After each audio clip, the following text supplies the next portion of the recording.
Tony, thanks so much for being here. Yeah, thanks for having me. Hello.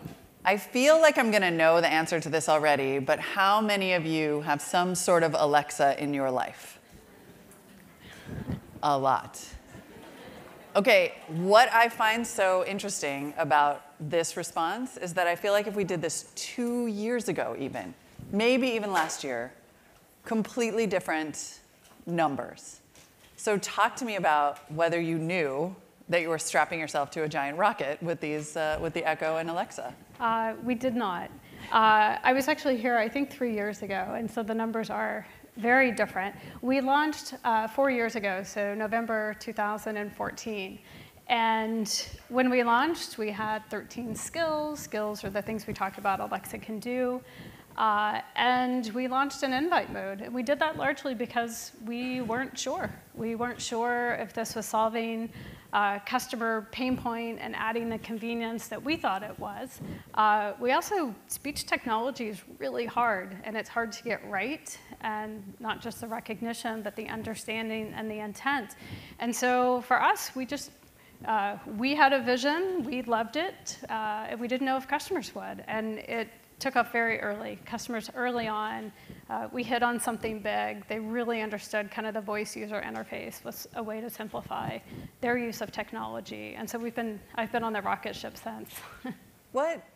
It's interesting to hear you talk about a pain point. What was because I think of my Amazon Echo as adding things to my life, but not necessarily things I thought I was missing. Like what was you know, like I didn't know how much I needed a disembodied voice to tell me the weather. That's a true thing.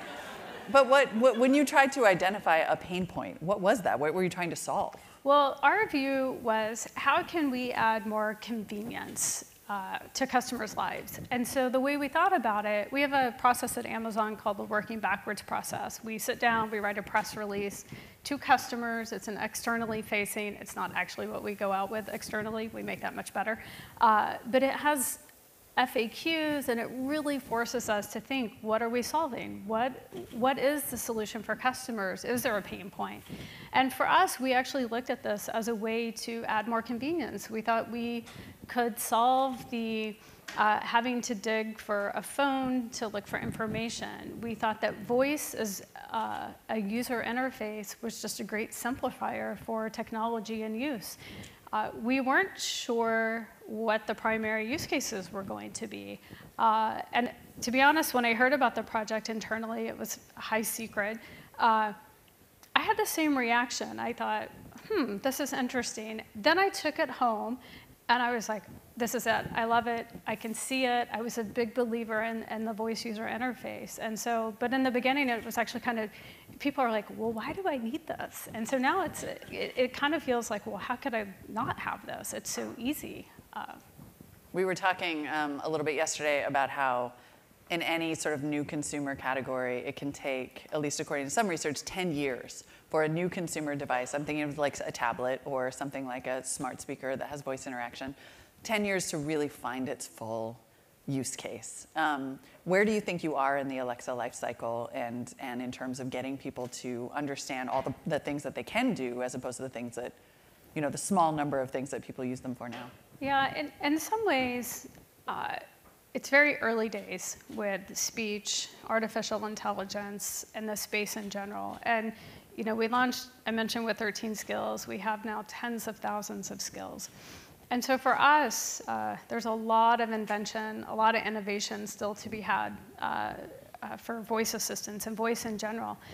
But that said, we also have so many features available that customers, I hear this often from customers. They say, I feel like I use it for a certain set of things, and then I don't know all the capabilities that you have. And it is a challenge. It's a challenge for devices that don't have screens to be able to figure out all the wonderful things it can do.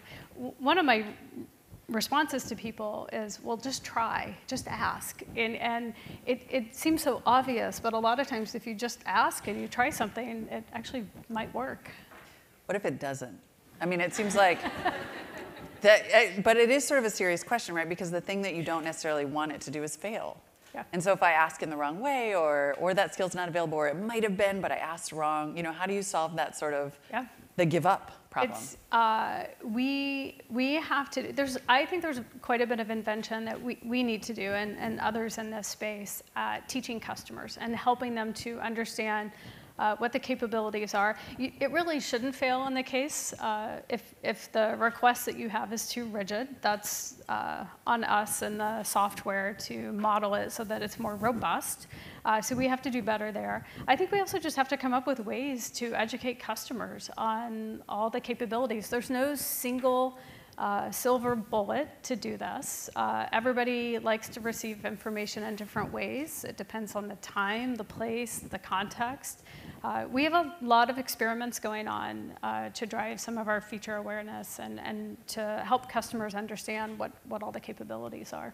Well, and now the product line is evolving to include the screen. There's the Alexa Show. How much? I mean, you must be pretty stoked about the screen because you could use that for a lot of useful information, right? Yeah, it's much easier to visually display information. It gives you a bit more permission with customers. So if you're in an interaction, we can do two things. One, if you ask for the weather, our responses can be shorter in voice, and then we can add more information and a visual. So it's sort of secondary information. It's more ambient. So you could use that in a way to also drive some feature awareness and be more contextual. So if a customer like this, they might like Y.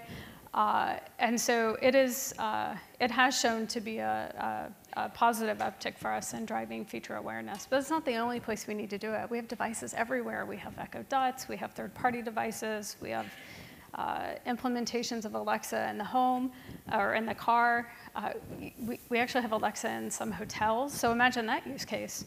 Now you're a hotel guest. You haven't used Alexa before. You have a voice assistant. What is your learning curve? You haven't gone through the purchase funnel to sort of learn about. So I think there's a lot of interesting stuff that we can do in this space.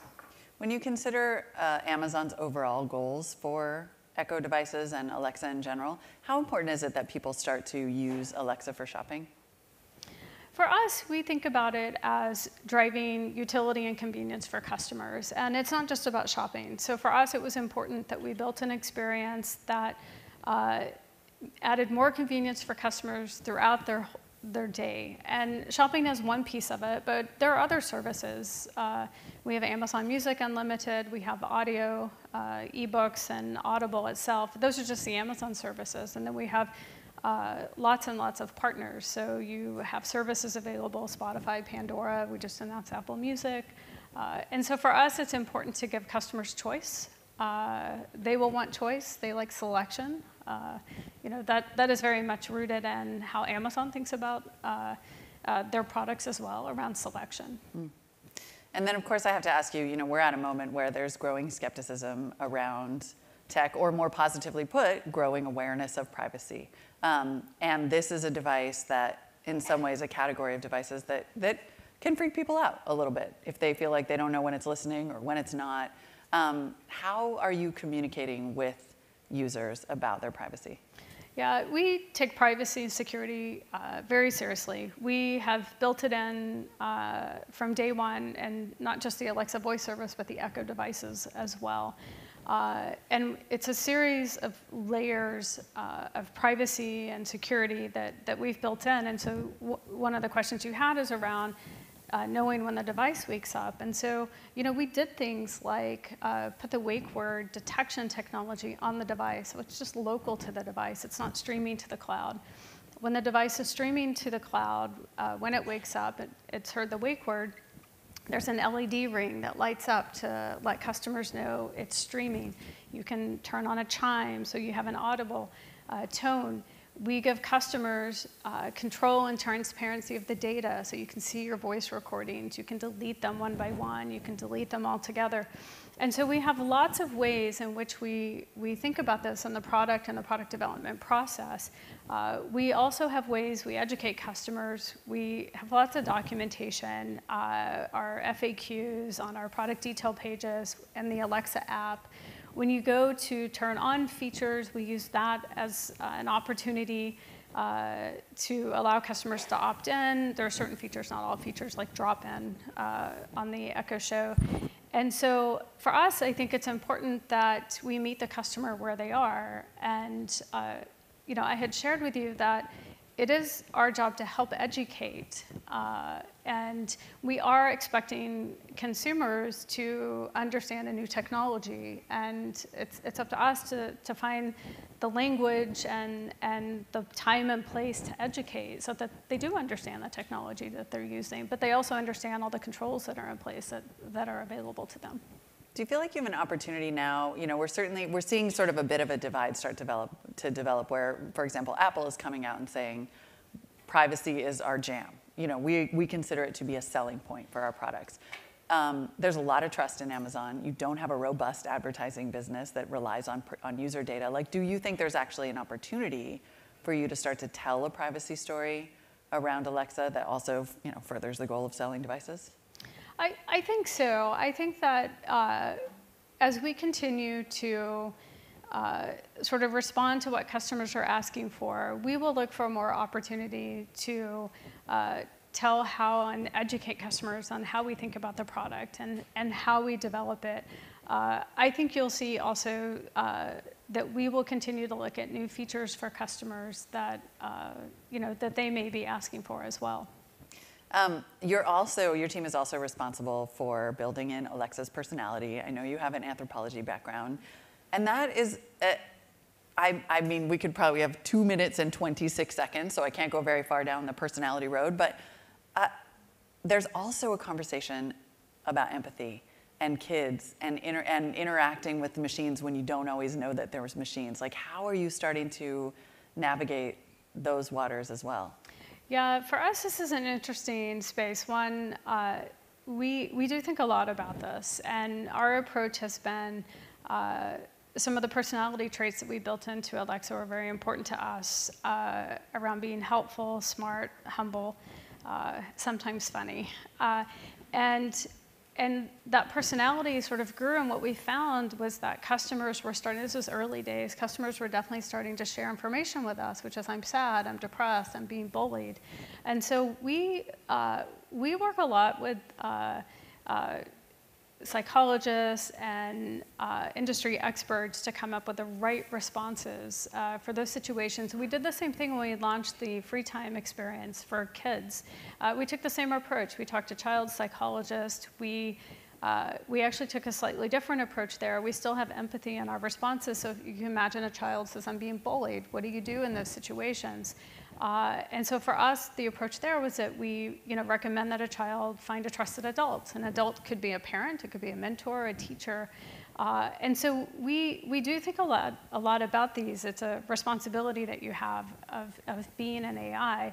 I think there are other ways that AI can start to show some empathy. It is a good reminder for everyone, though, it's very early days in the space of kind of technology and what the systems themselves are capable of. But there are some things that we can do. This is a fun feature that we launched recently, which was whisper mode. So when you whisper to Alexa, she whispers back.